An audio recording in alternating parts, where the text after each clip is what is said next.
On the eastern outskirts of Shenyang, the capital city of Liaoning Province, China, there is a grandeur imperial tomb complex. The tomb owner is Nurhaci, founder of the Qing Dynasty.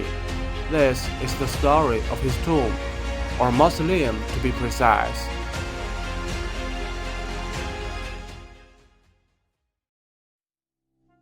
The Qing Dynasty was the last imperial dynasty in Chinese history, reigned from 1636 to 1911. They had 12 emperors, and Nurhaci was the first of them. He spent almost all his life to unite various tribes and to fight against the Ming Dynasty. He claimed himself to be the Khan in 1616 and passed away 10 years later at the age of 68.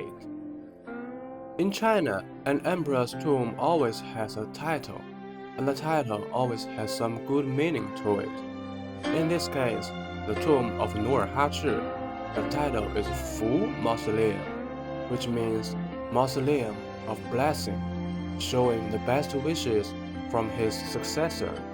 Today, this place is a UNESCO World Heritage Site. The whole area is surrounded by a large red wall, and it was forbidden for anyone to enter in the old days. The red gate with 3 arches is the entrance of this tomb complex. When Nurhaci passed away, his territory was still relatively small, and the city of Shenyang was the capital city of his regime. That's why he was buried here. The scale of this mausoleum was also quite small originally. Most structures we see today were constructed several decades later. The stone column with the little beast sitting on it is a decorative monument. It can only be used by the royal family.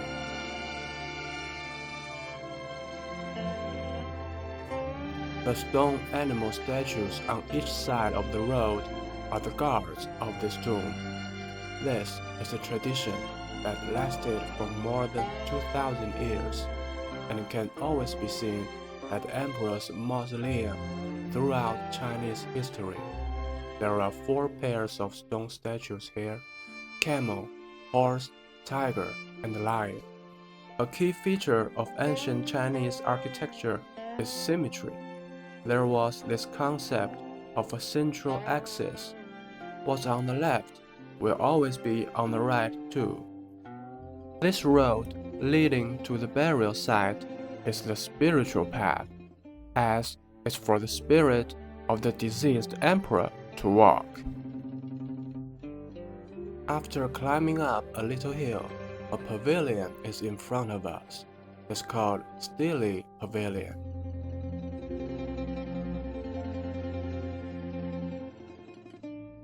Inside is a huge stone tablet called Stele, with an overview of what Nurhaci did in his life inscribed on it. Keep moving forward, we can see the gate of the inner yard. It's more like a citadel. In the old days, soldiers would be standing on the wall guarding this burial site.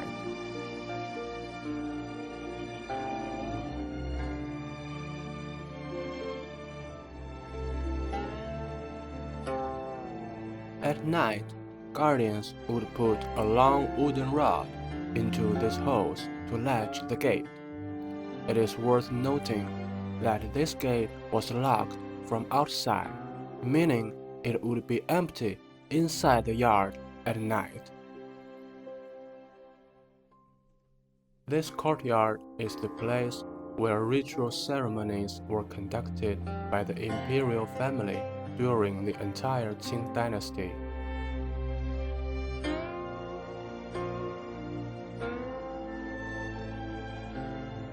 This little thing is a furnace, where people would burn offerings inside for the tomb owner to use in the afterlife.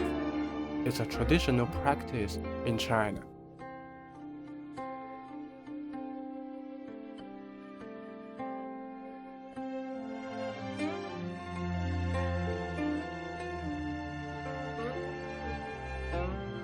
This hall is the place to hold sacrificial ceremonies and to worship the memorial tablets.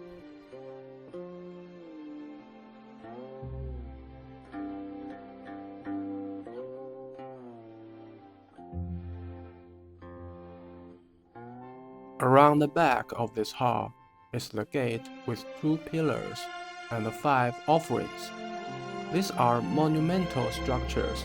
Some say the gate is a symbol of the border between this world and the other world.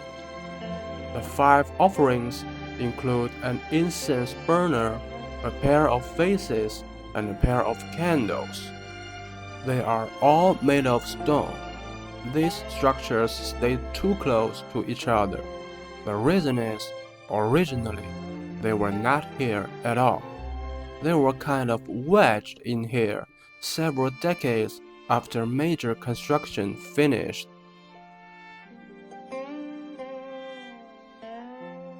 At the end of this tunnel is the critical part of this whole complex. This place also looks like a citadel or a castle. The burial chamber was underneath somewhere. Some say the entrance of the burial chamber is under this screen, but it's only a legend.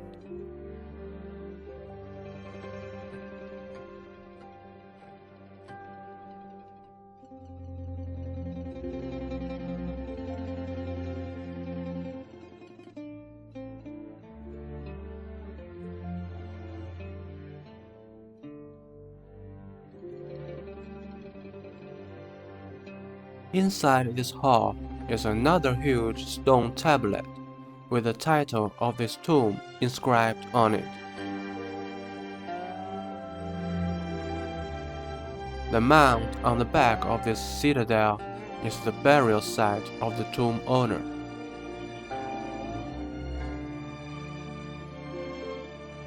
Experts speculate the burial chamber remained intact and undisturbed.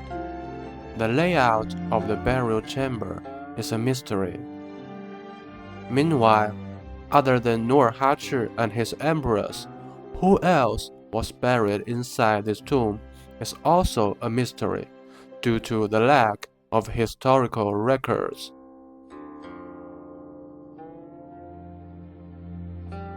From 1626 to this day, Nurhaci has been resting at this scenic place for almost 4 centuries. The Qing Dynasty founded by him had been long gone. The mausoleum, which was a forbidden area in the old days, has become a park open for tourism. Only these structures are standing there as always to watch this ever-changing world.